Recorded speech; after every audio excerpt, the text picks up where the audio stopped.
messages. Keith had sent the first one 4 months ago. Just checking in. Hope you're doing well. Natalie had responded politely. Thanks. I'm good. Hope you and my friend are well too. The next text came 3 days later. Want to grab coffee sometime? Just as friends. Natalie had ignored it. Then another one a week after that. Saw you at the gym. You looked great. Natalie had texted back asking him to stop. Keith had responded saying he was just being nice and she was reading too much into friendly conversation. The pattern continued for months.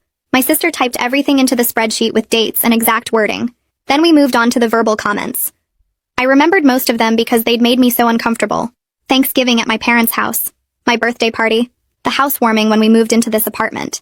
Dinner at Keith's parents' house where he'd said it in front of his own mother. My sister added witness names next to each entry. Mom and Dad, Keith's parents, our neighbors, co-workers who'd been at my birthday. By the time we finished, the spreadsheet had 47 entries spanning 6 months. My sister saved 3 copies to different cloud services and emailed one to herself. If you end up needing this for anything legal, you'll have it. The doorbell rang around 3 that afternoon. Then someone started pounding on the door. I know you're in there. We need to talk. It was Keith. I walked to the door but didn't open it. I need space right now. You need to stay at your parents' house. Keith pounded harder. This is my apartment too. I have rights. You can't just lock me out. I'm not locking you out. I'm asking you to give me space for a few days. Number. We're talking about this now. Open the door. My sister came and stood next to me. Go to your parents' house, Keith. She'll call you when she's ready to talk. Keith yelled something I couldn't make out and kept pounding. After 5 minutes, he finally left. I could hear his footsteps stomping down the hallway. My sister pulled out her phone.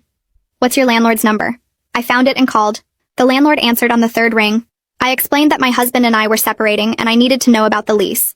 We're both on the lease with 3 months left. One of you can buy out the other person's portion if you both agree. Or you can both stay until it ends and then go your separate ways. But I can't force either of you out without legal cause like property damage or not paying rent. So he can just show up whenever he wants. Technically, yes. Unless you get a restraining order or something legal that says he can't. I thanked her and hung up.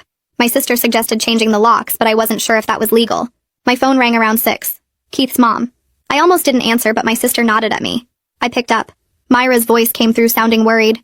Keith showed up here very upset. He says you kicked him out and won't talk to him. What's going on? I took a breath. Keith has been making inappropriate comments about my best friend Natalie for 6 months, telling everyone he'd leave me for her. Then I found out he's been texting her and showing up places trying to get her to go out with him, even though she has a boyfriend, and told him to stop multiple times. There was silence. Then Myra laughed a little. Oh, honey. Boys will be boys. Keith was probably just trying to make you jealous. You know how men try to spice up a marriage sometimes. That's not spicing up a marriage, Myra. That's harassing my best friend and disrespecting me in front of everyone we know. Well, I'm sure he didn't mean anything by it. Keith loves you. He's devastated right now.